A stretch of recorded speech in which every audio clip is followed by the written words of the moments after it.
Our sponsors, I guess I need to go this way. Yes, can we get to the next one? My clicker is not working. I'm having clicker issues. So we're actually being sponsored here tonight by our friendly folks at Westernized, who are offering this space and the food here for us tonight. We have some beverage sponsors as well, including Moreno Sparkling Wine, and Randy's over in the back corner pouring from our friends from Moreno. Always festive to have champagne at a party, so we really appreciate them being here. Lagunitas is another sponsor of ours, and we really appreciate their support through the years, as is Nas Energy Drink. Well, thank you. And Brandon, is Brandon going to say a few words? This event is being co-hosted with the Producers Guild of America. And we're thrilled to actually be partnering with the Producers Guild. They're one of our favorite partner groups. We partner with a number of other organizations in the city, and so I know that we'll get Brandon or Susan, who are both here, to come up and say a few words about the PGA and the Northern California. Oh, here's Brandon. Brandon is not only co-founder and president of Westernized. Executive producer. President, whatever I need to be.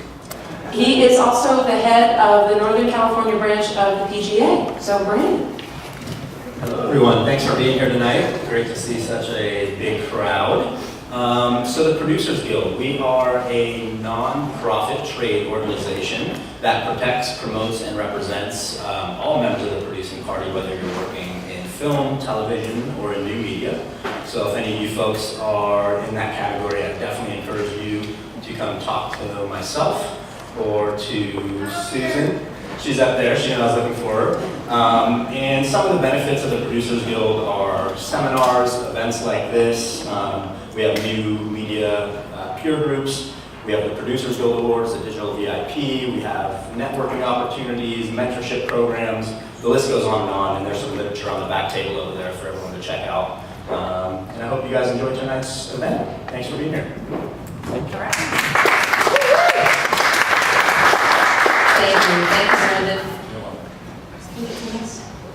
So I have to say I'm really excited about tonight's event, and I hope the rest of you are as well. You know, it's a tenor of our times that we're talking about collaborative stories, myths and memes, and while some of these things have been, of course, myths have been with us forever, there seems to be a new furor around these categories and a resurgence of examination into these. And the job that my co-founder and Transmedia staff, Maya Zuckerman, did in putting together this panel is just phenomenal. So I'm really excited. And nobody could have really done this better, because Maya not only is passionate about myths and mythology, she's also passionately engaged in creating some and producing some herself. So in addition to her work for clients like Salesforce.com and Deloitte & Touche, she's also worked on some really very deep mythological campaigns, including campaigns for Deepak Chopra. She's working on a project with The Fifth Sacred Thing, which is really exciting. We're looking forward to that getting out there, and Saltwater. So in addition to everything else that she's done and that you'll hear about tonight, Maya is going to be leading the Q&A, and so feel free to ask her questions. And without further ado, we're going to get the evening started. I'll turn it over to Maya. Thanks, everyone.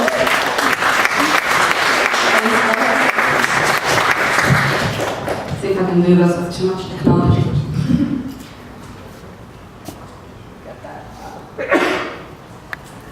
So I started this whole curation of this month with actually a pastiche. This is my idea of stealing somebody else's really great idea. Gary Hayes created a map a few years ago, and I decided to recreate it by myself, and it's the map of the Transmedia universe that it is today. From the submarines of context, to the ships of story, to the robots of dawn, and by the way, the creator of that robot is here in the crowd. Where is Justin?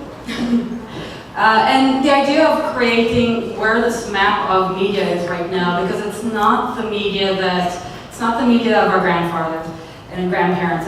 It's a media that is evolving, but it's also going back to the way things were. So we used to tell stories like this. We used to sit around the campfire, and we used to have an immediacy of reaction from our audience and are co-creators, because as a storyteller, you'd have ideas from the crowd, and you have people shouting out, and that's how we actually had all of our history being told for thousands of years. Now, this is the way we tell stories in one day. This is a map of interactions, 24 hours of interactions around the world. I think this is phenomenal. I think we're actually really going back to that campfire. The immediacy is here. When something happens, we get an immediate feedback loop. And it's really interesting as creators, as curators, as business owners, as brands, how to actually engage with this immediacy. And I think that's part of what we're going to discuss tonight, and the wonderful esteemed speakers that I have all work with that kind of audience engagement. So let's start with our elders. I think the two elders that I chose for tonight, I think really are the dears of this whole space, and this is of course McLuhan. And I think in Transmedia, Seth has been saying that we're the medium and the message, like he is. And it's very interesting how, if he was alive today, he'd be completely a Transmedia creator. He'd probably be running big campaigns. One of my favorites, I don't know if you've ever seen the Annie Hall, his appearance in Woody Allen's movie, where Woody Allen actually breaks the fourth wall and brings him out to the front and to say, you know nothing of my work. So yeah, definitely I love him. I think he's amazing. And I actually did a little, this is a part of a blog that I wrote for the Transmedia Coalition, and it's bringing the McLuhan tetrad that one of my wonderful speakers, Mitch, actually reminded me about his tetrad, and actually created a Transmedia one. And the interesting thing about the tetrad and why it's so now, like was written a year ago, I think, is because of the immediacy of it. The tetrad tries to actually explain a medium, in this case Transmedia, and how it enhances, retrieves, obsoletes, and reverses any kind of story, any kind of medium, all at the same time. So the idea is, you're reading this, but you need to read the whole thing at the same time now. And I think that kind of definition of nowness that McLuhan was trying to convey really works with where we are right now with media, where we are with myths, where we are with the way content is being distributed. I think it's really interesting. That's why I kind of took on a little experiment in Photoshop a few hours to create this. My other favorite, and I think a lot of people's favorites, is Mr. Campbell, Grandpa Joe. And I was actually looking, I was Googling, because I didn't know, I was like, maybe I should come up with something, but I was like, somebody else came up with a meme for all these people, and of course I found some great ones. And if probably everybody knows that actually Lucas asked Mr. Joseph Campbell to sit down and actually show him what the hero's journey is, and actually they wrote down Star Wars exactly with the hero's journey, with Campbell helping him. So really, Campbell should get him in check. I also have one of my favorite sentences, I think a lot of people's Campbell's sentence, follow your bliss. So I have one of our dear friends here who actually did a wonderful TED talk about follow your bliss and where is the lead. So definitely check that out, because it actually even expands this whole universe. So the reason I chose this slide to kind of continue this conversation is that it'll take you about 10 seconds to understand that without me explaining anything, right? Does anybody don't understand this pastiche, this idea? Great. But this is exactly the idea. It's a little bit of wording and it's a little bit of font, and we get it. We don't have to think about it too much. The feedback loop is so fast that we know it, we're all in the same conversation, and we all are knowing where this is going to. And that's why I chose this one. Again, mythology, we think we know what mythology is, we think we know where mythology is going. We're recreating the same archetypes, but actually I don't think we know anything. And that is where I believe we're starting to get stuck in the same kind of rotation of myths and memes again and again and again, that everything is self-referencing the other thing. So, I'm going to point it out. The guy's talking about the guy, Gene Wilder, Willy Wonka from the 1970s one, is making fun of our knowledge of mythology. But he's actually, there's so many different levels of what we understand here that this is mythology, I think, for me. This is we're creating an archetype. He's the jester who's laughing back at us at our knowledge. So he's our hero's journey in a very quick, instant moment of understanding we're all in on the joke. And this one. I mean, if this is mythology and creation at a moment, notice, the speed of the occurrence of this, I think this was one of the first times that it really went very fast. From the spraying of the kids to all these different artistic explosions of this officer, to I even saw him on t-shirts spraying butterflies on people. You know, it's become so crazy.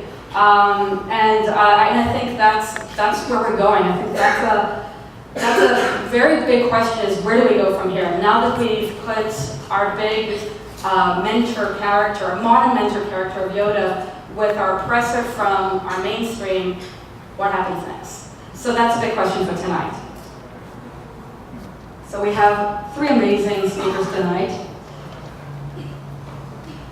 The first one, is Mitch Schultz.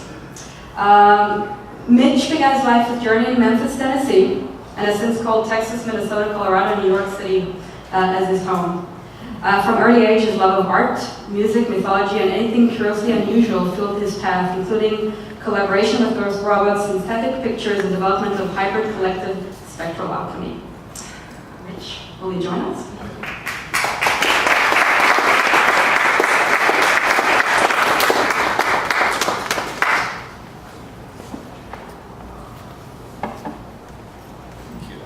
Can we go back? Should I give you a timer? Hello, everyone. Hi. Thanks for making it out. Thanks, Maya, and thanks to our host here tonight. It feels great to be here. Just came in from Austin, Texas, and the weather's great, so thank you for bringing that forward. So my talk tonight, recoding mythology, transmedia, transbeing. How many people in the audience have heard of DMT, the Spirit Molecule? It's a recent documentary that came out. Okay. This is what kind of kicked it off for me. DMT, the Spirit Molecule, became a life's work and energy that I just had to dump everything into, but it also completely changed my life, personally, spiritually, as well as an artist. And this is when I started to ask the questions of how can we recode a mythology that's going to be inclusive of everyone on the planet. And they don't have to be separate, and we don't have to throw them out. Give them credence and put them together. And I think that with this new technology that's been developing, the internet, all of our different devices, I love the time. Thank you, Maya. Beautiful. I know, give me 2 minutes extra. Perfect. Really starts to give us the chance to connect with people on a much broader scale, share ideas, and hopefully start to understand what our new value systems are in modern times. So, I get the question of who are you and what do you do? And I'm constantly asking myself the same question. I guess you could say I'm a transmedia storyteller. I like to think of myself as a culture hacker too. And it's about tinkering with culture, not to break it, but to fix it or make it something new. As well, I feel like I've done my academics, counterculture, filmmaker, writer, and everything in between, from a PA on the set to producer and everything. So it's a combination of things, especially in this transmedia world. It cannot be locked down to just one specific thing. And those of you that do work in the mediascape, I'm sure you understand what that is, especially in the independent world. So. All right, so like I said, the DMT, the Spirit Molecule film is what really changed a lot of things for me. The transformation came very quickly. At the same time, it has been a developing process for myself and also for my work. Let me ask you another question. How many people are familiar with DMT? Or should I ask that first? Okay, all right. Briefly, what it is, DMT is a compound. It's a very simple compound that comes from tryptophan, naturally produced in your bodies, all over nature as well, plants and animals, but it's the strongest psychedelic. It takes people to other dimensions. So they say, is what we're trying to figure out. Talking to aliens, talking to entities, and also brings pretty regularly a mystical experience that comes along with that. And it really changes your paradigm, or challenges your paradigm. You have to reconsider everything that you thought was real, and everything that you thought was right, and everything that you thought was the way to move forward. All of that all of a sudden gets challenged. And that's definitely what happened to me, and it started to change all aspects of my life. Just a simple thing of opening a door for somebody and giving somebody a smile. That right there to me can hack culture in some ways. So then I start looking at this mediascape and the internet and the connectivity that we have at our disposal today. There's a lot of utopian aspects that are built into that. At the same time, I think we see a lot of the issues and the problems that go along with that. But I think there's a way that we can start to harness that and utilize that power and that development to start to pull in some of these ideas that have maybe been hidden to the rest of the world, sort of pull them in and see what they can teach us as a Western culture, or pulling from other parts of the world that can expand our knowledge base, expand our perception and our view on the entire world, which I, again, believe makes a new mythology and gives us something new to look at the world with. So during this process, I started to come up with what I found, and this does kind of tap into the tetrad here, a 4-part manifesto that starts to give people an entry point into how we can redefine our mythologies and our ways of being. That starts with consciousness. And it's that conscious awareness of, all right, who am I? How did I get here? What am I doing? But knowing that you are a being that is alive and well and able to interact, and it's a miracle that we are here. And how are you taking that out into the world and sharing that with other people? Moving from that, once we come back from that kind of self-awareness, what is this 3D environment that we're living in? What is nature? And how are we fully connected to it? What are we doing to grow our food? How are we treating animals? How are we treating each other? These are all important things that I think sometimes we can just kind of get lost in the day-to-day grind, and we kind of push that stuff off to the side, but it can be those simple little things that can make a huge difference. The next part is their representation. Once we have that conscious awareness, we recognize that within ourselves, we take that back out in the world. How are we representing that? Whether that be through music, painting, dance, everything in between, whatever that specialty is or whatever drives you, how are you sharing that with the world? And the last part of this manifesto and kind of the focus is mythology and language, and the power of language that feeds into these mythologies and these stories that really dictate everything that we do in our lives. Seems like a very simple thing, but I think, again, a lot of us kind of lose track on how a lot of these traditions have ruled us for the last 2,000 plus years. Excuse me while I take a drink of my wonderful beverage from our sponsor. Transmedia. Get that one. All right. Good, a couple of things there. I'm going to go forward one if I may. There we go. Stop there. So I believe there's this open source mythology or approach to mythology that we can take. Looking at those 4 previous sections that I just talked about, how do we start to tap into this technology, share ideas with one another, and be able to open this thing up, see what the similarities are between these different traditions. How do they represent love? How do they represent God? How do they represent nature? What are the similarities there? What are the differences? And why are there differences?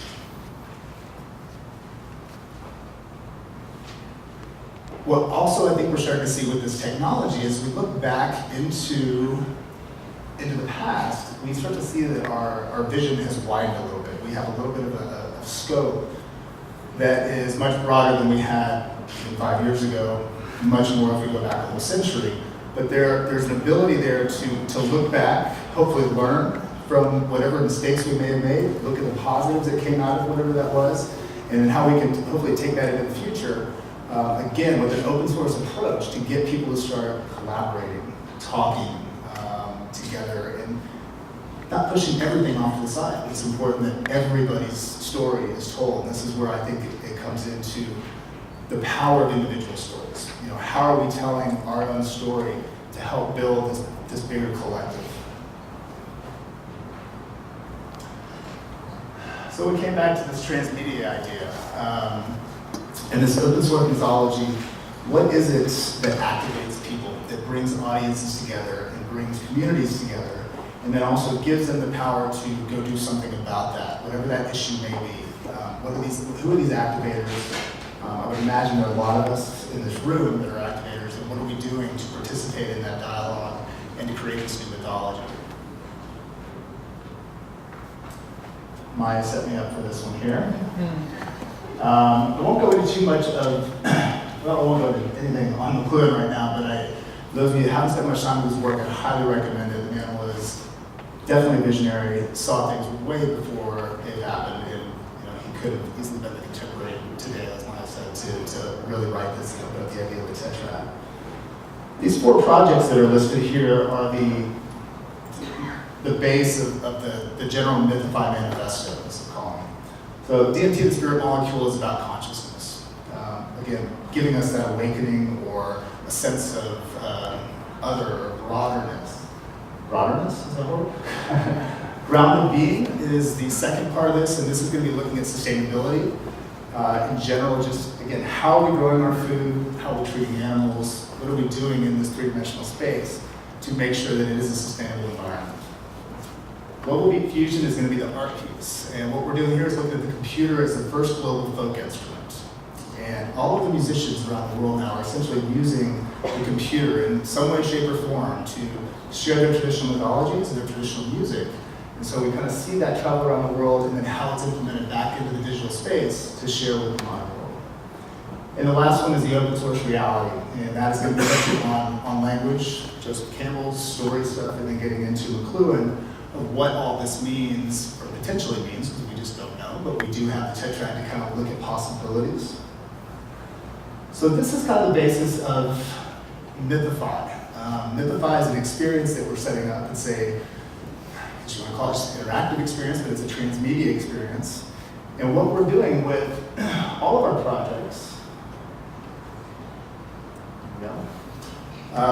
is taking this open source approach to try to broaden this mythology. So we are putting out all of our content via Creative Commons, sharing it with our community, and asking people to go make their own stories with it as well. There's so much content that sits there unused. And as a filmmaker, I'm sure many of you probably know, we use 1% of our interview footage from our interviews in the DMT film, and there's so much great content there, I couldn't imagine just letting it sit there in my hole. How do we get that thing out there? And how do these bigger stories, or even more stories, start to tell a bigger narrative? Doing good? 4 minutes, okay. So what we're doing with this Mythify experience is we have these 4 entry points set up. So we have mind, and then underneath each one of these there are 3 different sections. Mind is for the consciousness, or the DMT aspect, or the conscious aspect. We go into eco, and that's anything kind of earth-based, whether it be mineral, plants, or animals. Muse is the 3rd part of that. Anything that is creative, any sort of representation that you're looking at in the world and trying to represent it in some sort of artistic approach. And then the last one is going to be our ethos section, and that's how we started to define what our value systems are in the modern world. I think we all have our individual value systems, and a lot of them have been based off of, well, I would say some falsities that we've been fed through the media and through different power organizations over time, but I think that's starting to shift, and this ground-up or this bottom-up approach is really starting to be the one that is telling the stories, the actual true stories.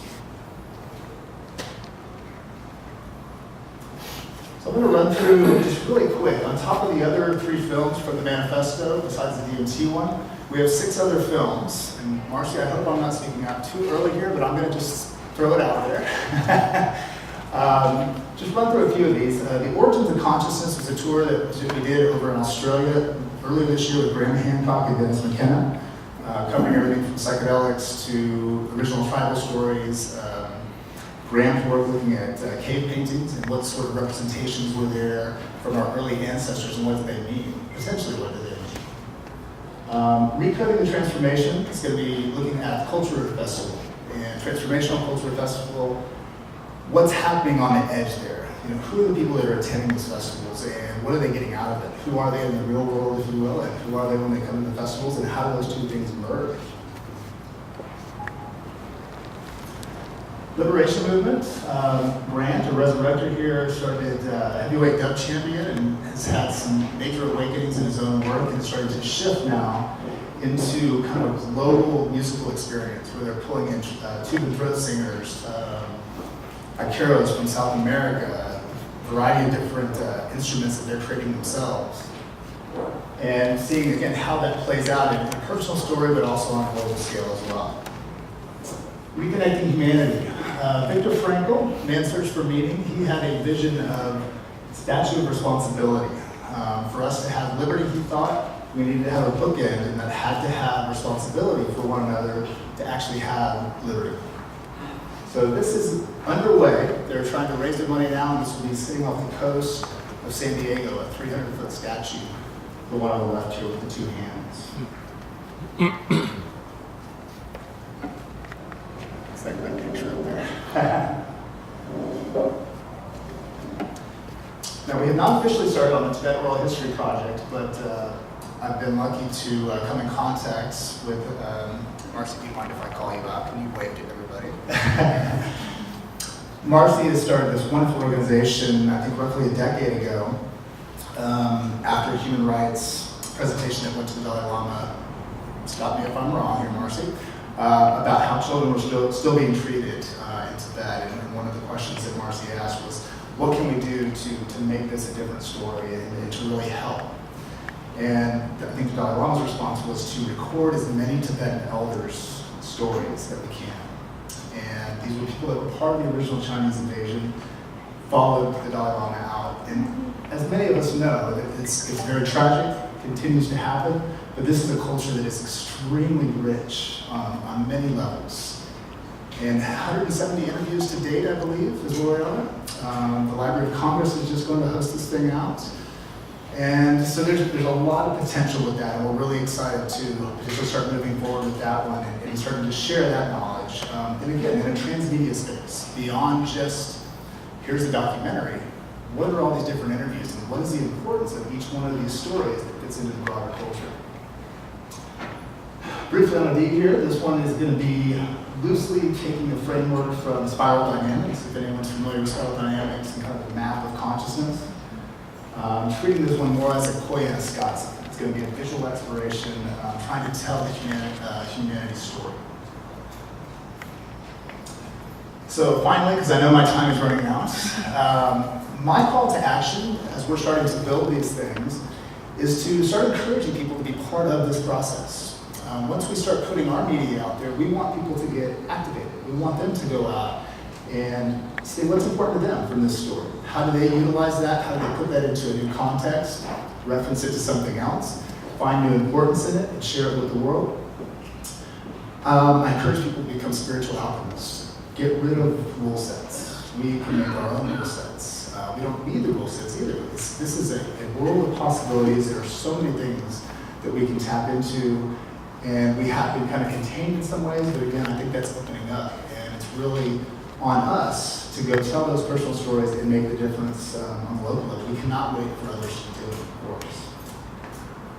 And beyond that, I think that's kind of it. I really hope to connect with all of you, and we'll have our Mythify site up probably in 2 months. If you have not seen DMT, the Spirit Molecule film, I highly encourage that as a good base point for where we're working from. All these projects are socially conscious, and again, putting them out open source, we really hope that starts to tell this larger mythology. So, thank you guys very much. I appreciate your time.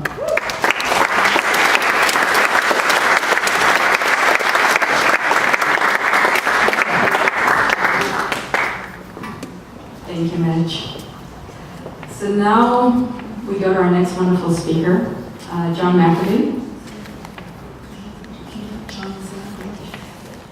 John is a founder of City Mystery, a game design company that provides strategy, narrative and implementation for games known by several names, ARGs, transmedia, and mission-based games. So City Mystery was a Webby honoree for Ghost of Chance, a game sponsored by the Smithsonian American Art Museum, the first game to be sponsored by any museum anywhere. John? Games have been called by various names. When I started about 6 years ago, they were ARGs, ARGs, alternate reality games, and then they became they morphed into Transmedia, which I thought was a great leap for media people and would be more palatable for media people. And then I'm sort of working on ARGs transmorphing into Transmedia, and basically the basic unit is mission-based games. I want to take players out of the game into the real world to complete missions and bring them back into the game. So that, and I'll show you something of the process. So essentially what we're doing in my definition of transmedia is that you blend as much media as you possibly can, and each medium is equally weighted. There is no anchor medium, and it flows. The story, the narrative, the action of the game flows through as many media as you possibly can come up with. And as I said, what we're trying to do is we're trying to get the players to move away from their screens, from their consoles, and employ tablets and employ their phones to be able to actually go out and complete missions. In my games, anything that you do that is attached to the game, the narrative of the game, you have to present to everyone else who's playing the game. And the whole object of these games is just to move the game forward. And so what I mean by getting people out into the real world is that, well, for instance, this woman was completing a mission. She was on vacation in Easter Island, so the game existed everywhere and anywhere, which is a very McLuhan-like thought. The thing about McLuhan that really got to me, he talked about acoustic space. And for some reason that has stayed with me since I first read Understanding Media, is that this notion that it was everywhere, it was all-encompassing, it wasn't just sitting there and looking in that direction, it could be anywhere, and these games can be anywhere. So this one, my point is that how we use missions, which is the basic building block of our games, is that the more you do for the game, the more you unlock the story of the game. And this was our first one for the Smithsonian, and it was a ghost story. And it began this way. Essentially, a nearly naked man walked into and suddenly appeared at a convention of mostly geeky people. And I did it because I wanted a sumo, but the sumo agent in LA was getting a fortune for his sumo people. So this convention took place in Boston, and so I started calling gym rats, and I finally found this man is Craig Torres. He was Mr. New England, 2006, 2007. This game started in 2008. Over his heart was a tattoo, and the tattoo, this was great to see, because I was standing sort of like over there with his bathrobe, and he was in a posing strap. And they surged forward as soon as he appeared, and they started doing what he's doing, and you're doing, just taking pictures of every inch of him. And what they found was this iconic image. And that iconic image, also this was pre-tweeting, so a Flickr stream started almost instantaneously. So we had another medium involved. And all the pictures that they had taken appeared on Flickr. It took them several hours to eventually get to this iconic image, which is part of the Smithsonian collection. And it introduced them to a notion of a ghost story. And there were ghosts involved, and they were making mischief. And the mischief that they were making was that they'd gone to the Smithsonian site, the most institutional institution on the planet, and they had inverted the typeface. So if you clicked on the typeface, you got to this, which was our first site. And our first site, we had to cancel this out because it's not live anymore. We asked our participants to do two things.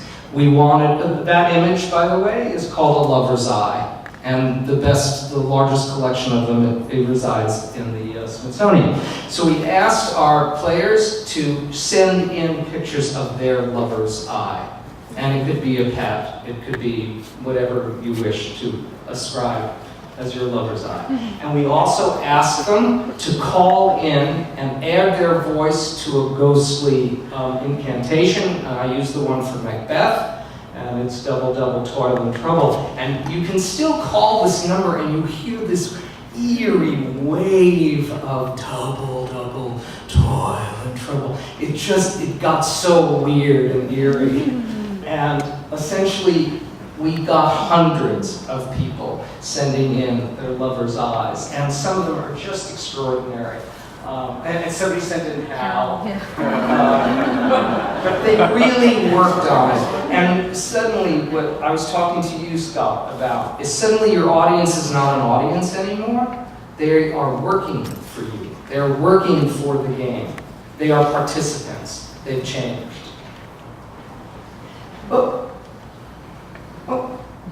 Okay. And we had captured their cell phone numbers. If you opt into the game, you give it. We had captured their email addresses. So,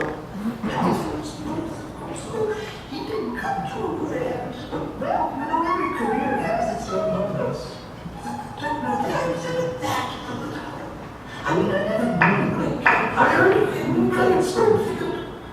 Of course, our great success was in Washington, D.C., but that was before Lincoln. I would have given him a life there evening. John was such a softness. okay, so that's a ham. You remember our bodybuilder? He was the most recent incarnation of the ghost, who was a ham actor from 1855. And he died, 4 of these people died on the same night. And then part of the game is to find out more about them so you can honor them, so that you can free them from haunting and you can free the Smithsonian from being haunted. Because we had your cell phone number, this ghost, who was live with a processed voice, could call you. And you then had the responsibility of posting that audio, that ghost called, onto the game site. And you could create your own ghost sightings, which is what this video did. And it appeared on Facebook on in-game character sites. A ghost is with us.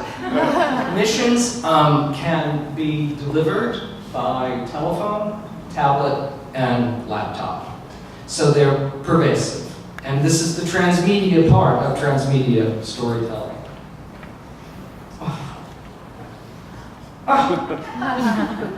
So it's all about engagement and sharing what it is that you've done for the game to keep the game moving forward. Again, this was a mission from our second Smithsonian game, and I also want to say that the museums have been, especially the Smithsonian and the Luce Center, way out ahead of the curve. Because some of the work that I've seen here in previous meetings have been based on franchises of television shows or something like that, expanding what already exists. What the Smithsonian was able to do was to take it on faith, partly because I have gray hair. But they allowed me to just start telling a story in this brand new way. And I look at my museum work as complete proof of concept that you can do it, and you can attract thousands and thousands of people to do along with you. So you're all moving the game forward. This is another example of a mission. We ask people to digitally insert themselves into this painting. I like the one in the middle because she actually texturized herself and really made herself part of it. And now from the sublime of Mr. Schultz, which is very, very necessary, to the very practical. What is the sponsorship model? Where's the money? And the money remains as old as radio and television. It's a sponsorship model. And the sponsorship is different. This time around, you're not going to sponsor the story. That's TV and radio. You're going to sponsor what people do for the game. you're going to sponsor the missions. So in this one, the proposition, the mission is get yourself invited to someone's house for dinner, sing for your supper, and have your host take you. Do it, and then you post it. Okay, but then you want to bring your host a present for having sponsored your performance. So you bring a bottle of champagne, and you co-sponsor with wine.com. And the game becomes a point of sale. You can make a sale in the game itself, and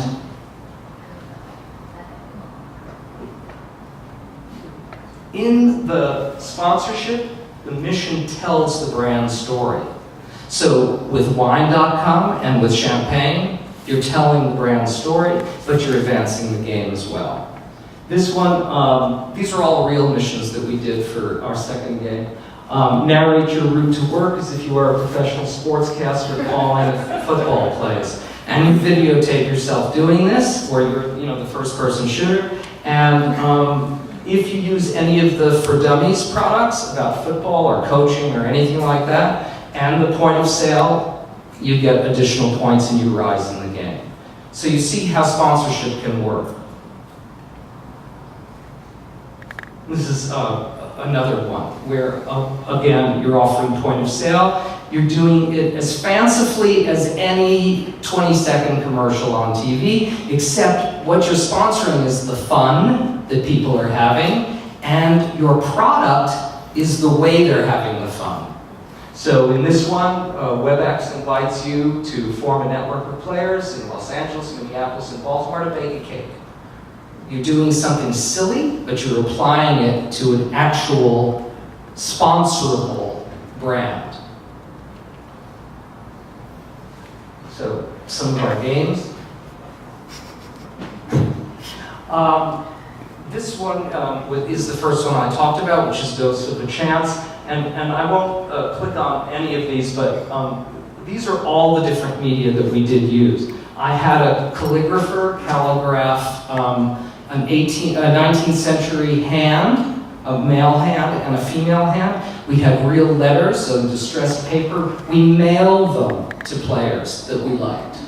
We chose a player, we snail mailed him, and then he had to post it on the blog that was dedicated to this game so that everyone could share in it. We had to make things. This one made the fortune cookie as predictor of imminent doom. Because we asked for things of imminent doom. And we also were giving them a show at the Smithsonian, but when the game ended, they had a dedicated show to all the things that they had made.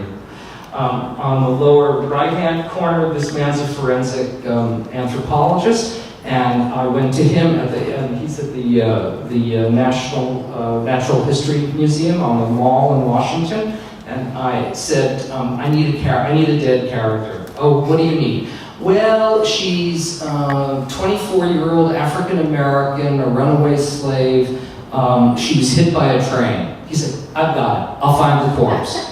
Because the Smithsonian has a room that was donated by a surgeon in Philadelphia who had nothing but bones, corpses, and he fit one together for me. Again, the people who attended the live events, our games have live events which creates theatricality in the games. So we had about 25 to 50 people who attended the autopsy. They took pictures of it, they posted it, everyone shared in it, it moved the game forward. And we also use cell phones too as well, cell phones. Colonial Williamsburg, which is in Virginia. Californians don't know much about it. They know Knott's Berry Farm, but Colonial Williamsburg is this very famous thing that was started by the Rockefellers, and it was one of the revolutionary cities. They have live events. This was a game, I should have said that Ghost of a Chance ran for 6 weeks. This game runs for an hour and a half. Involves the same amount of media, by and large texting, because on a 4-day spring break, holiday time, 6,000 players generated 50,000 texts. So they're really engaged. They're also making things and doing things as they go along. This is another discovery of mine. Most of the games when I started, when they were called ARGs, were single sponsored. The networks 60 years ago figured out, oh hell, why do that? You make more money if you have multi-brand sponsors. And that is the proof of concept of Fion, which is really built around a graphic novel. We don't have to see it, but it's just missions sponsored by 5 separate brands, essentially. Brewster Kahl's Internet Archive and the Smithsonian Encyclopedia of Life, which some of you may know about, which is attempting to digitize all natural matter on the planet. And the Luce Information, the Luce Center, Luce Foundation, and University of Maryland's College of Information. Each sponsored the Smithsonian most of all, because they were the prime, they were the lead sponsor. They sponsored several dozen missions, all having to do with their brand, all having to do with their collections and their work. So transpose that, extrapolate that to cars, food, clothing, and institutions. These games aggregate. You aggregate audiences. That's what you want to do now. We moved from broadcasting to horizontal programming, where each channel was, you used to program up the program day, right? 3:30 to 5:30 was women watching soaps. And then Walter Cronkite came on at 5:30 or 6, and that was men. And then the evening was family, and then adults. And then cable brought in horizontal programming. Each channel was women, children, men, on and on and on. That's what we're in now. These games, through the missions, ask you to blend all of your audiences. So it's you're sharing audience. It's not audience share anymore. You share the audience. This was a client in Germany, and I just unveiled this. This is a template. I was just talking to a guy named Bob about this, that delivers, there you are, Bob, delivers missions in packets around specific skill sets. And I'm designing these for education and for corporate training. Our client is AAA, a German corporate training, and we sell and lease these. And the back end includes expiration dates, so you have to finish them within a certain period of time. This is me again, and our team and our advisors. And I didn't take you to, I didn't take you to online, but you can find archives of all the games that I've described. And that's my story.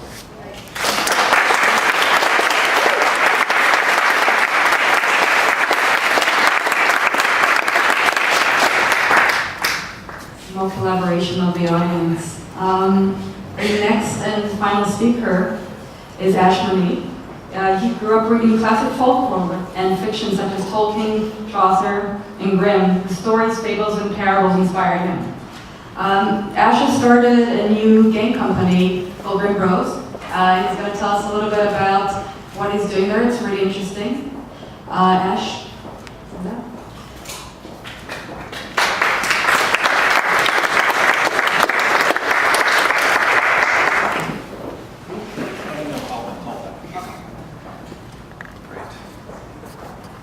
Hello. Hi. I'm going to take this off because I walk around too much.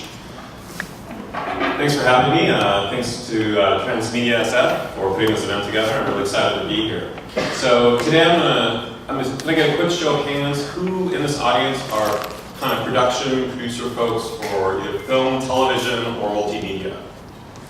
Excellent, most of you. So a little bit about myself and what you might be able to get out of this presentation. I am 99% games guy. So hopefully you will get some ideas on what we're going to be doing with Transmedia, how we view it, how we're inspired by it, and how we approach it. Let's see. There we go, got it. So our vision, we're creating a new modern IP franchise, darker themed, fairy tale inspired games. Now the great news here is fairy tales span the entire world. It's not just Grimm Brothers. It's not just the Chaucer tales. It's everywhere, right? So a lot of this bleeds in from mythology, from folk tales. And you can see that some of these are classic tales that resonate from one culture to another. So we're taking a lot of these themes, these ideas, and reincarnating them, making them more accessible, making them modern. And we're going to look to build a cross-platform community, going after core gamers and mid-core. Why core? These are people who want deep, rich experiences. So this is not a game that you play because you're bored and you have 5 minutes to kill. This is you actually seeking out a deep, rich, interactive content and being able to do that with friends. Ooh, uh-oh. Let's go that one. All right, excellent. Got it now. So our main approach is, and many times in the gaming industry, someone releases a game and it's a standalone product. It's singular. You rise, you fall, you do well, or you fail. Right? We're doing a different approach. What we're saying is, let's create a community. Let's create these fairy tale themed, inspired games and link them to each other. And so we're going to do this through cloud-based technology and make sure that when people engage in these experiences, that we're catering to modern habits, right? You can't just have games on smartphones and tablets that are hours and hours long. It just will not work, right? You have to cater to what people want, their attention span. So we're creating bite-sized game sessions with cross-platform multiplayer. A great example of this, I think Words with Friends, right? Very easy, boom, boom, boom. You're saying words back and forth. Maybe you have multiple games going at the same time. That's kind of the idea. That's kind of the experience level, the level of engagement we're looking for. People can drop in and drop out. And as, of course, with games like that, you want integrated messaging, so you're able to connect with the person that you're gaming with. If it's just blind connections, then you're not really doing anything interesting. So, and we see that the most interesting thing for us is the PC and tablet community and linking those with our games. There's been a lot of examples of people who have done this in the gaming space. A lot of different products that are fantastic, Battle Bears, Team Fortress 2, League of Legends, but all these are just pinnacles of one platform, mostly PC or their PC or smartphone, right, iOS. They don't actually try to bridge the gap between the two.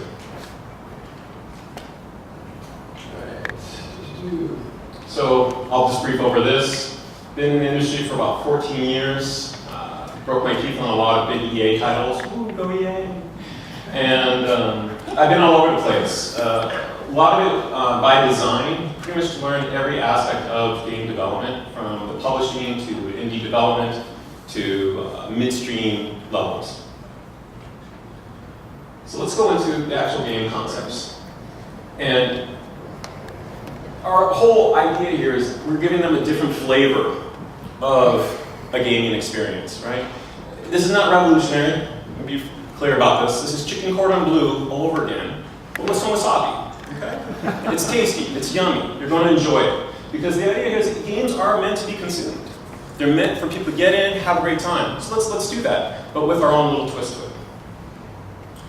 So this first product that we have going on, it's codenamed Dungeon X. And the elevator pitch is Tim Burton meets dungeon crawlers. So if I use a lot of gaming terminology, please forgive me, I can explain after the show. But basically, what would happen if Tim Burton was given a small development team and went wild? Well, this is probably what something you might come up with. And so we're inspired by the Grimm classics, such as Little Red Riding Hood. Our character is named Red Robin, so take it, a little bit of a twist. It's public domain. Everybody's doing it, right? And this character has deep flaws. So what makes her more interesting is, think a redneck hillbilly with like a serious drinking problem, right? This is Red Robin, and we think that's kind of interesting, right? That's kind of funny. So there's a little video that goes along with this. Kind of shows one of the story missions that we have that we're running with.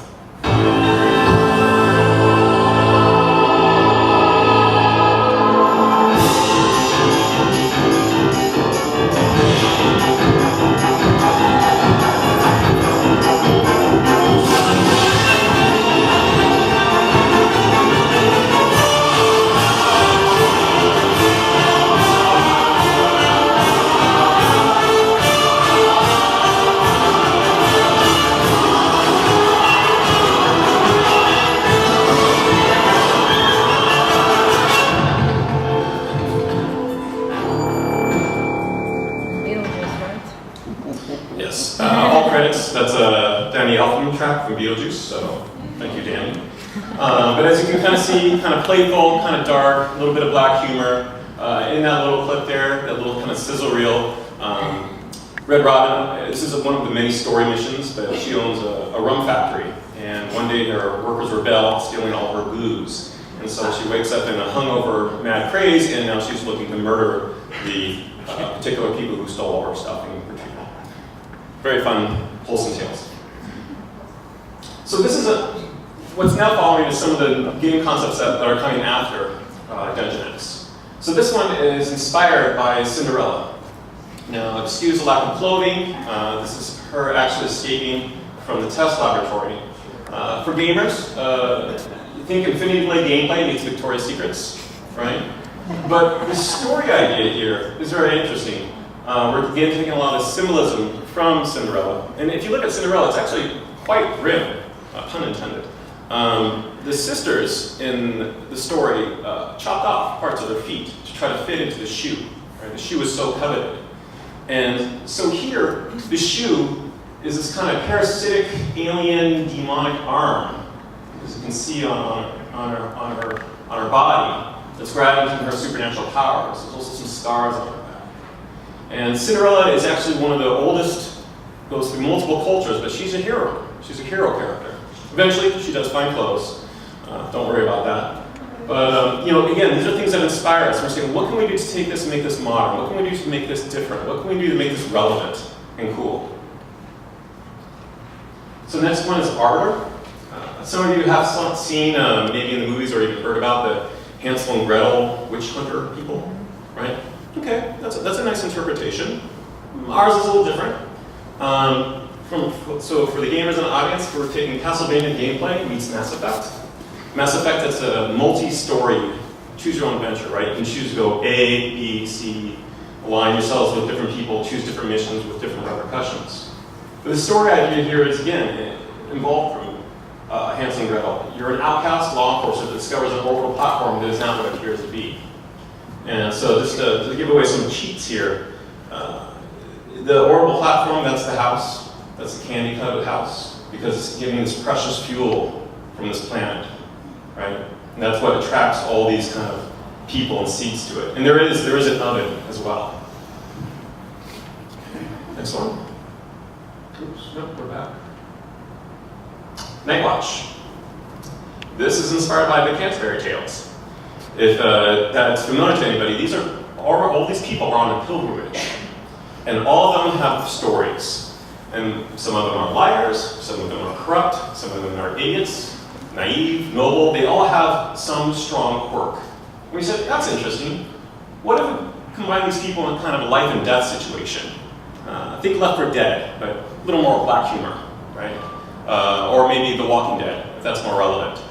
And so that's what it is. You have this Monte Clue of these flawed characters forced to fight and survive together. This is my favorite one. This is Mariner, inspired by Moby Dick. And for the game pitch is Half-Life meets Final Fantasy boss fight. And so, the story idea is a possibly mad survivor of a shipwreck, armed only with a dive suit and a lifeboat, is going against the Great White Devil. So this is kind of changing the whole idea of what Moby Dick is, right? The symbolism is still there.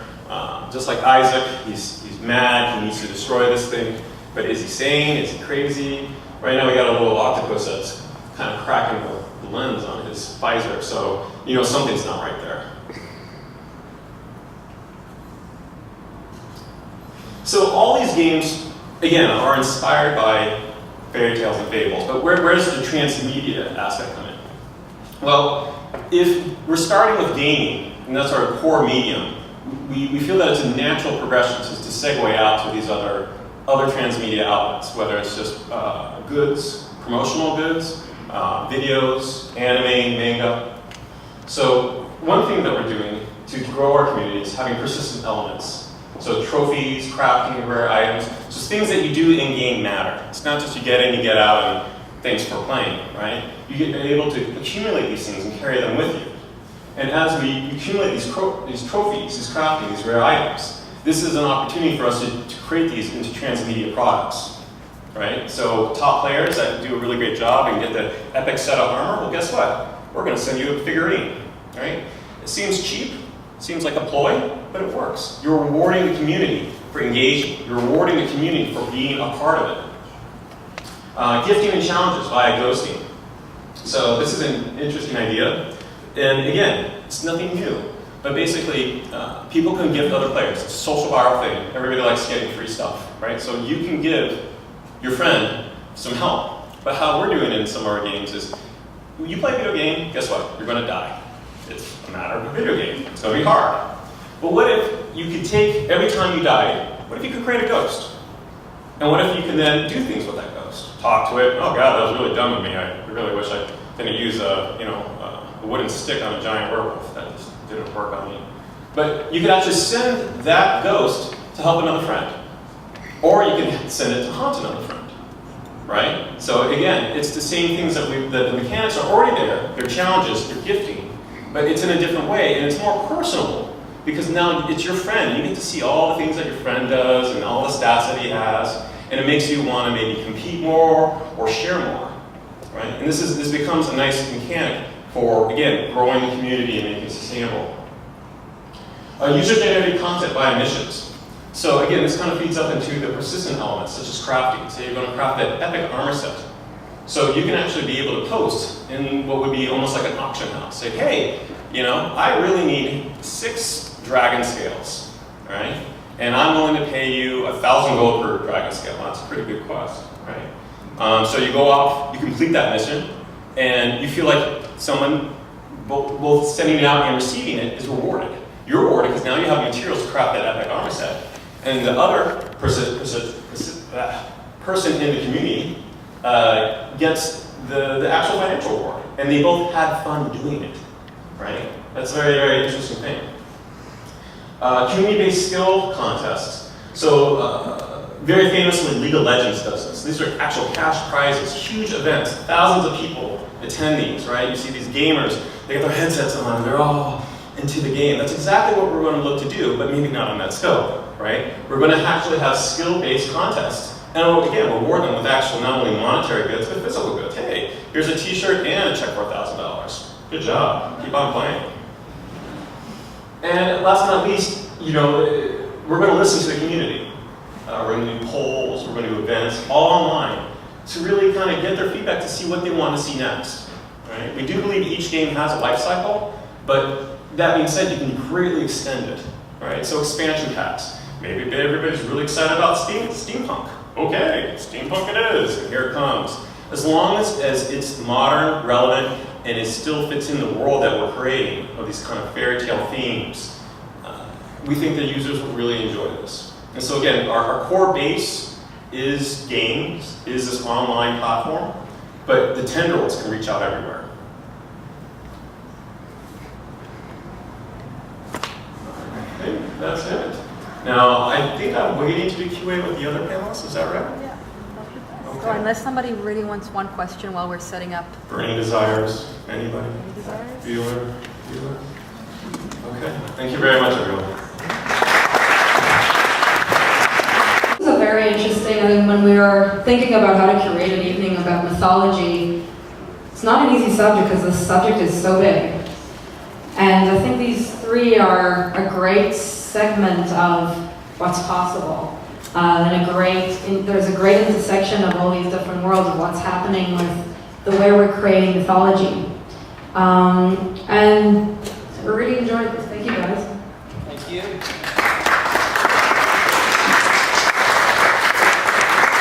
So I've got a few questions, but if anybody wants to ask, please raise your hand. I think I'm going to start with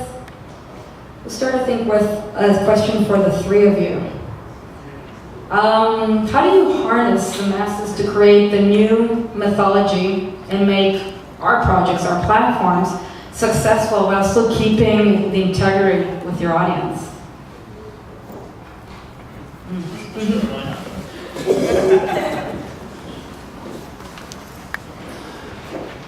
I think that's probably an evolving thing, something, because a lot of this is so new. But what I've noticed from my experience and some of my work is as I mentioned in my talk, it's the activation. What is that piece that is really, really important, whether it be to a community or a niche group or just an individual, that's going to get them excited enough to go out there and participate in it. And I think some of those topics, whether it be sustainability, whether it be consciousness, art, a variety of different things that we may not even know about, but it's something that is truly valuable for that individual to push them. And one of the things that we want to do with this Mythify experience, this interactive aspect, is give people a possibility to make a living on this site. So we put all of our content out there, and yes, it's exciting to them, and it's something that drives them and pushes them to go make a change. But now they can also have distribution of the product that they just created on that site. So now it's not just something that is a personal desire, but it's also a way to bring income into them as well. So I think that can also be a way to get people moving a little bit. But there's also that conscious element to it as well. So you're going to go do some good, but you'll be able to go make a little money and survive.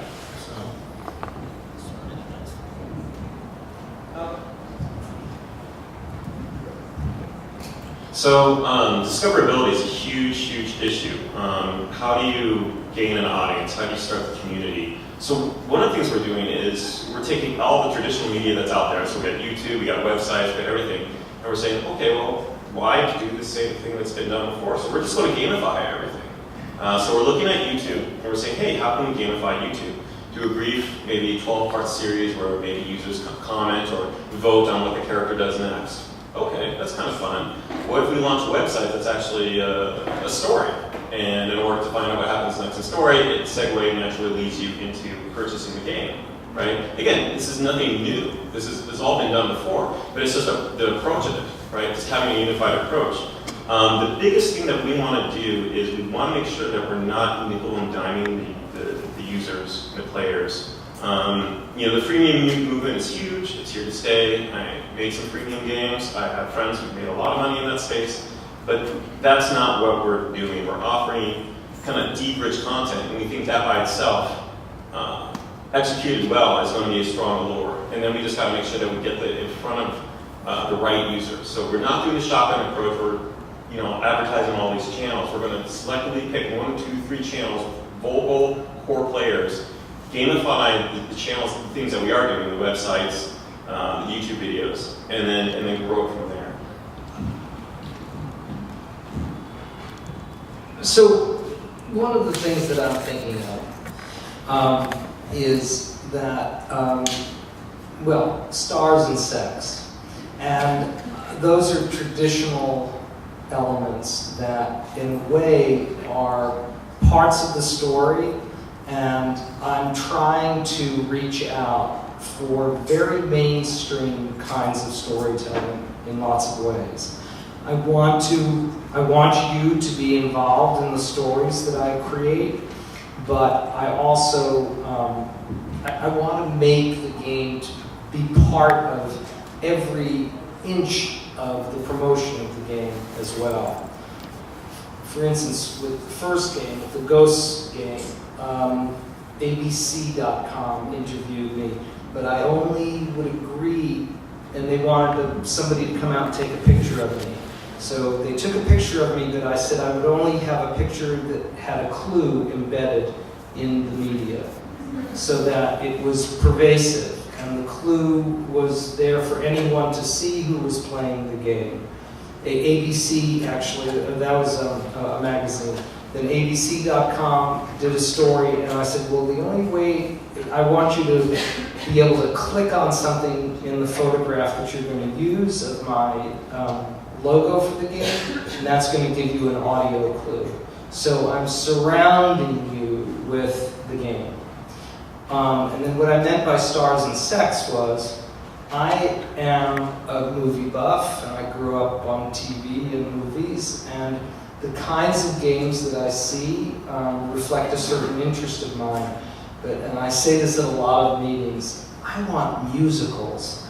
I want romantic comedies. These games have the room for that. And once we start doing that, then these are going to become much more mainstream. I literally want people, I mean, I'm speaking with a former partner of mine who writes for Broadway, and he said, well, how do you do production numbers? I said, well, that's easy, that's crowds, that's, you know, that's really easy. And he said, well, yeah, but what about the expertise? I said, well, at the core, you have great dancers who are doing the flash mob that that everybody else is doing.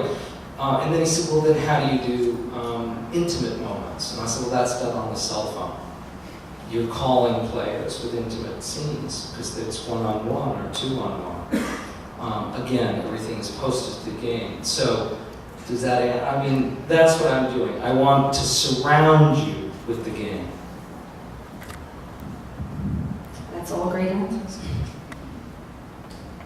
My question is for Ash. I was wondering, like, you said that you gamify a lot of the social media stuff that you guys do, and I was curious if you had any specific percentages or numbers as far as like how much that's actually increased your awareness, engagement, and advocacy.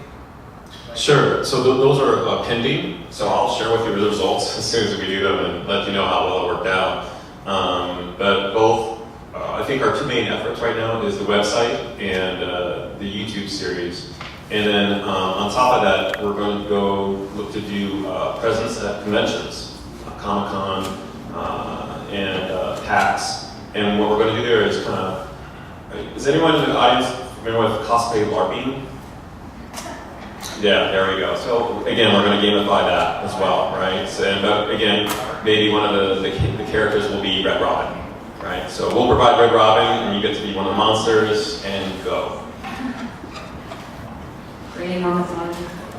Yeah. And then. All right. John, I was wondering, in terms of the games that you've been doing, and you've been, it's really, I love that you've been using physical spaces. I haven't seen anything with geolocation, not that your games need them at this stage, but have you decided, is that a conscious decision, or is it something that you want to do, or have some in the works? Yes. anything is possible with these. Anything, as long as you can craft the narrative to be sort of, to distribute through geocaching, let's say. But yes, and the other thing that I always feel is that my games are always potentially global, always. And again, as you're aggregating audiences, and that's a niche audience, those people who follow that, then yeah, go after those. So it's always, it's often budget constraints too. I was just about to ask what there are any obstacles. But no, I don't. And I think the stars part, stars and sex that I was talking about, was that these games can also involve that, because that opens the audience once you've got somebody. This Broadway game that we're trying to put together, for instance, I want to use real recognizable people and use their lives and lie about them and create parts for them, but them playing themselves. Mine's for Mitch. You're an advocate, I guess, of DMT. I wouldn't go that far. Wouldn't be an advocate. So how do you see it playing into discovering mythology, your own personal mythology? How is it something as a tool to be used, or what's its use? I'm always cautious with being an advocate necessarily. It's for one, it's an illegal compound, so I don't want to go out there and tell people to go out and use this.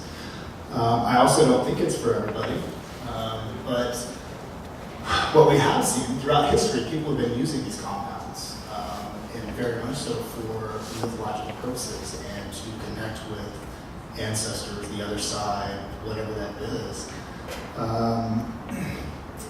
And I think it gives a lot of purpose, it gives a lot of meaning to the rest of the world around you, beyond just that conscious state of, the only way of saying everything is connected. Well, you really get that, under the influence of DMT or ayahuasca, and it's not just a saying anymore. You get to really physically feel it, emotionally. So I was living a pretty fast and reckless life before I had my experience and it changed everything within 10 minutes. There was a lot of putting the pieces back together, because you don't just have an experience like that where everything gets shattered, and then you come right back out and you're like, okay, well, the world's different, I'm going to go on about my way. I had to start to figure out my personal mythology. What was I doing in the world? How was I treating my friends and my family? How was I treating myself? So I think there can be a way for psychedelics and entheogens, whatever the term is that people like, to help them get in touch with themselves, but also get back in touch with who we are as a human species. I think we've separated ourselves from nature. We don't feel like we're a part of it anymore, that we can control it, dominate it. And I think that's been one of the biggest parts of our destruction, as we're starting to see. We can no longer do that. It's not a sustainable practice. And I don't think that it's happenstance that these things are starting to pick up right now when we see all these institutions collapsing. People are starting to look for answers. The political system's falling apart, religions are falling apart. People have had that comfortability there, and now they're going away. They're learning there's a lot of BS behind some of that. So I guess to round back around, get back around to your question, I don't go out and say that everybody should go do this by any means. I do look at, from my own personal experience, what it's done for my life, and also what has happened because of Dr. Strassman's research with the DMT, is it has now opened up research again in the United States and in the Western world for that matter. So they're looking at LSD trials for cluster headaches and migraines. They're doing post-traumatic stress work for soldiers and women that have been abused with MDMA. There's ayahuasca work that's coming up. There's new DMT research coming up. So this isn't just a bunch of hippies getting high. There's an actual purpose for it, and people are actually reconnecting with, whether it be their own personal mythology, whether it be their mythology or their religion that they came from growing up, or a new discovery of a personal mythology. So it changed me, as I said, and I speak from that space. I think more than anything. So, Thank you. hope that answered that. Yes, actually, one question that I definitely have is, we're having all these tools, we have these games, we have all this technology at the tip of our hands, and a lot of times what happens is, also with UGC, and you probably all have had that experience, if you put out your content for people to actually use and do their own interpretation, and it comes back very negative. And we had a Google guy a few months ago, I think in September, and they said they had an interactive animation tool online. Came back the next day, 24 hours later, and all the drawings were penises.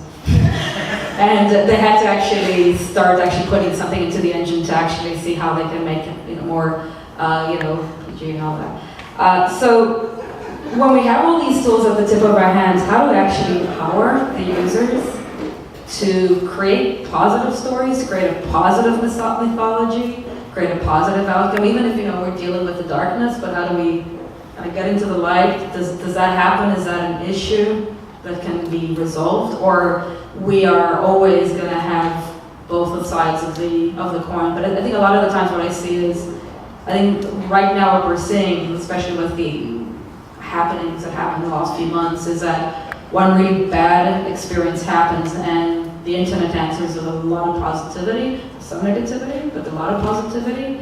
But as curators of our platforms and as creators, how do we help our audience get there? So when you release a game, there's always a disclaimer that you have to put at the front of it that online experiences may change your game, right? It may not be the same. So even though it's teen rated, if someone's going to start yelling profanities online, well, you can't control that. So there are some things you can do. It really depends per platform. So one is you do embrace everything. It's Wild West, and you appoint the community as sheriffs, right? So you say you're an admin, you're an admin, you're an admin. These are people who are part of the community, and you say, hey, if someone's mouthing off or bad behavior, you can ban them, right? So you empower the community to do that.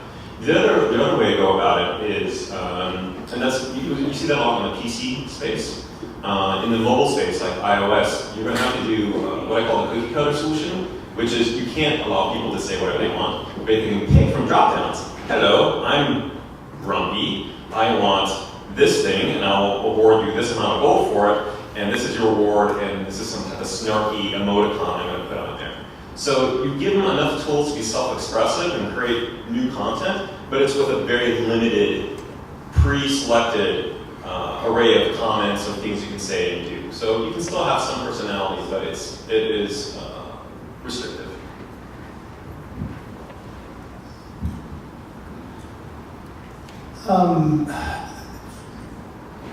My team and myself have been thinking about this a lot, especially coming from the conscious media space. What our whole purpose is to go out there and start to make some tangible changes in the world on a variety of different levels.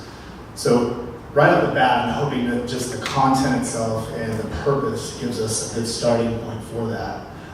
The curation aspect is how we're seeing this thing starting to evolve, where people that are involved in each one of these projects, and then just people in the community, Alex Gray or Graham Hancock and other people that we partner up with, having them kind of push content out, push out their creativity, get people involved on top of our content and their creativity. They can help start to guide some of this, and hopefully it builds that base. I'm also in line with Ash, though, that there is, once we start censoring, I believe that becomes an issue as well. So how do you walk that line of letting things take place and then letting them work themselves out, which I think is part of what we're trying to do in the world all the time. But I think the community, as you said, it really starts to come back to the community, and we encourage the community to speak up when somebody does something that we don't feel is in alignment with what we're trying to do. How do we get Joe Blow, that's in the middle of nowhere, but is a very active community member, and it puts in a lot of positive aspects to this experience, give them some of that power to say, hey, maybe not ban them, or maybe so, but what can you do to switch your language a bit, have them take a different perspective, and then let the rest of the community know that this is not okay, or this isn't something that we will support on a regular basis, and hopefully that alone starts to change people's perception and gets them to utilize the media in a responsible way. So I like that wording that you said, this is something that we cannot support on a continuing basis, let me last word. So yeah, exactly. No, that was a really good phrase. Thank you. Because I'm dealing with this in my community too, and I find that band people, it tends to come back to you like a ghost. It never really goes away. It's some people will seek out to be banned. There are a lot of trolls out there. That's the troll personality, but it's also sometimes a very creative personality that somehow, a friend of mine has said is kind of an unsocialized puppy. He's never learned other strategies to gain attention. Sure. And we've seen a lot of tragedies in the last few years in society people like that. So especially in a creative society, we really want to push people to that edge. So I'm wondering if in community, when you have left it up to the community, some people come up with something more creative than banning or more complex. I mean, when I was working with kids years ago, my first job, one of the things they would do is somebody violated the rules, they would be timed out, kind of a banning. And they had a place for them to be timed out. And then there would always be remorse among the community for banning them, and someone would say, well, this is too hard, I'll go sit with you. And then they would actually physically bring them back into the group when they decided the time was up. I looked it up to them. Can we just actually reflect back, and I'm sorry, we should have given Claudia a mic. Oh, I'm sorry, Just sure. quickly reflect back what she was saying so that everyone can share. I'm gonna let We have the audience in there. I was just addressing the idea, and I really like the flow where this conversation's going about what can you do when people sort of act out, or as labels called a troll. Because I'm dealing with that right now in my community, and I think banning is something that just doesn't necessarily give you the result you would really like. So what other creative things have people done besides banning? Thank you. Just two quick comments. And one example of this idea of banning, I don't know, everybody's probably familiar with TED. Graham Hancock just did a talk on there recently called The War on Consciousness. Well, he mentioned ayahuasca, and TED pulls the talk. It is no longer allowed on TED. TED is about opening up new ideas and exchanging new ideas. The War on Consciousness, and then it gets wiped off. The community was up in arms. Like, why are we taking somebody that's coming out here and then we're taking them off? Like, we've already invited them here to come do a talk. And I've come to the place now, and I've kind of seen it because of this and some other things, that I trust the community. There was a story recently that on social media, amongst all of us, there are more positive stories that are being put out than there are on the nightly news. Makes sense, but it's something that's just gotten touched on. So I'm starting to feel like we want change.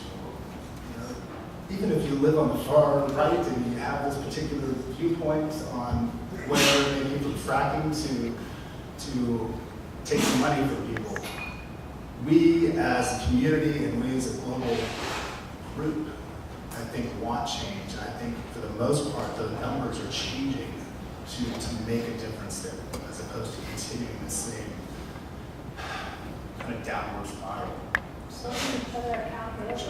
Jump on that, but that was something that jumped out to me. It was trusting the community on that. To kind of pull the community. There's another question over there. It's a simple question entirely. Okay. My question is for John. So it seems like there's sort of two ways. Yeah, it is, because the games were never planned to be that linear or to be enacted in one place. Okay. They emanated from the museum. Actually, one of the interesting things about the Smithsonian Games was that one of the things, the only thing that they wanted was footfall. They wanted bodies coming through the doors. And what they didn't understand, and the most successful thing that we gave to them, was that we inhabited their digital space. And they'd never even considered that their digital space was habitable. So, so it's not necessarily, the bricks and mortar. It's not it's not place location. I mean, you can have great live events. You can do very surprising and theatrical things where you ask people to mass and do things. But basically, games, real transmedia for me is it starts at a live event, it morphs to your cell phone, it goes to your tablet, it goes to your desktop, it goes back to a museum, it goes, it flows, it just all flows. Right, okay. Acoustic space, right? Acoustic space. Let's as we round up to finish the evening, couple more questions. Actually, I was looking at Ash because I wrote down a question, and then you even showed that you're actually also going to have Hansel and Gretel, and I was looking at how much Grimm there is out there right now. How many Grimm tales? There is the Grimm TV show, there's Once, there's Snow White, and the Huntsman, there's Miramira, there's Hansel and Gretel, Hansel and Gretel, Witch Hunters, and Get Baked, the same year. And now your awesome game world, and it's beyond just Grimm. It's this return to folklore, return to mythology, from Buffy and Xena to where we are today. It's a question to all three of you. Why are we still in the same stories? I know that Jung actually mapped the fact that we all are here, we map our consciousness around heroes, mentors, jesters, and of course, Campbell took it to the hero's journey and really showed the prototype, the blueprint of mythology, of myth. But from your different aspects, why are we still telling the same story? And are we ever going to evolve from the story? Or maybe a better question is, how do we evolve to the next story? So I'm going to give the academic answer first, and then what I believe is the commercial answer second. Academically, it's the human experience. The whole spectrum of human experience, the range of emotions we engage in, jealousy, anger, love, torment, suffering, longing, all these feelings. The parable is both dark and good and bad. Trusting others, not trusting others. Hard work pays off, cheating doesn't. These are parables mixed in with the human experience. So a parable is a story with a lesson, but with human actors. A fable is also a story, but it has animal actors, magic, stuff like that. So that's the academic answer. The commercial answer is Hollywood, the game industry, and everyone in entertainment. Unfortunately, we're in a highly derivative industry. People, and this is psychologically based, we buy what we know. We buy what's familiar. If someone presents you a dish that you've never seen before, it kind of smells good, but you have no idea what kind of meat is in it or vegetables, you're probably not going to eat it. You're probably going to be like, oh, that's interesting. But if it's something familiar, oh, okay, that's chicken, but you put pineapple on top, ooh, that's different. Then you might be more or less susceptible to try it. We're hungry for content, we're hungry for new things, but we're not going to go that far from what we're familiar with. So that's why there's all these sequels in the game industry. Halo 2, Halo 3, Halo 4, all these World War II games. You keep seeing them, and World War II will never go away. You're going to keep seeing this again and again. And you see the shift back to fables because, again, this is something that collectively, across multiple cultures, we're familiar with, right? And so all we do is take that familiarity, tweak it, and guess what? Oh, it's suddenly new. Let's do the Grimm TV show, right? And so that's my answer. The reason I was drawn to the games that I have been working on is that they were the first games that I found that had beginnings, middles, and ends. And when you have beginnings, middles, and ends, then you're back to the metaphysics. And you're back to the notion of heroes and villains. And so that's something that's core, that's at our core.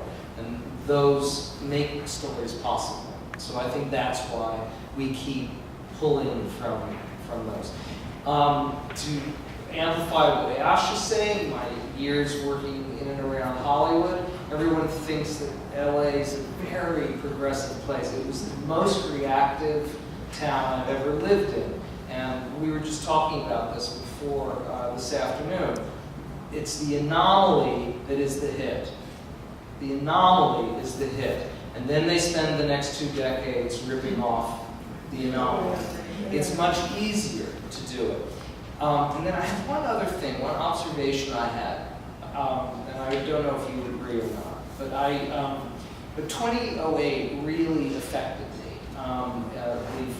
What happened with the financial industry and how much it still controls and how bigness does control our lives. Because I suddenly awakened one day and I said, what is all this vampire and zombie stuff? What is going on? And I suddenly realized we are playing out. We all know. We are. We know we're not in charge. And that Goldman Sachs is the vampire squid. And do you know what I mean? And we know it. We know it in our gut. And creators know it, and the audience knows it. And everyone is gravitating toward it because it's a story that at the moment makes a lot of sense. That you're being eaten alive. And there's not much you can do about it except have the hero with the stake or what cures zombies? You just shoot them. Oh, right. So, all right. So I don't know if that answers the question, but that was my observation about it. And I think, by the way, I think it's fading. And because I think the awareness, I think Occupy drew on that and was a very, very important educational tool and demystified the financial community so that people could understand it. And the more knowledge and information you get, the less of the bogeyman is out there, the more power you have. So, and I like the fact that it's morphing back into fables and fairy tales, and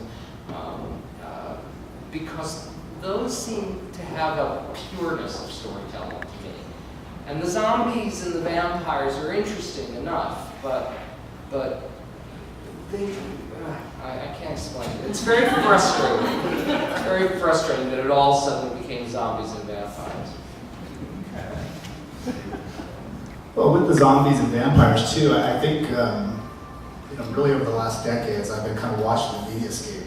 There's been a whole emergence of supernatural style storytelling, where I think as science starts to open up some of these new dimensions and new possibilities, we need to start putting those into our stories. And I think the return to some of these original fables and some of these original allegories are in response to that. That's what our ancestors were trying to do. They were trying to understand what was happening in the natural world, putting some sort of a face on that, whether it be an animal or whether it be a thunder god or Robin from the but I'm under the impression that yes, there are core stories that are there, but I do believe we are telling new stories. I think we're already there. We are an emergent population. Our technology, our consciousness, our society, we are constantly growing into something new. There are more and more possibilities, it's more and more complex. And although we're using these past stories, they are different. They have their core, there are new possibilities and there are new outcomes that are built into those. And that we don't have to be controlled by just this, again, top-down approach. We all have our personal experiences that are just as powerful as HBO and these other stories, big storytellers that are out there. And the technology is now there where we can share those stories and reference these fables or reference some other stories that have been traditional throughout all cultures, but now start to share them on a broader scale. So I think we are there. Yeah, I think we're getting there finally. So I'd like to thank you three for joining us tonight and shedding some of your wisdom. Thank you all. We have a few more announcements, so don't get up just yet. Let's thank our panelists.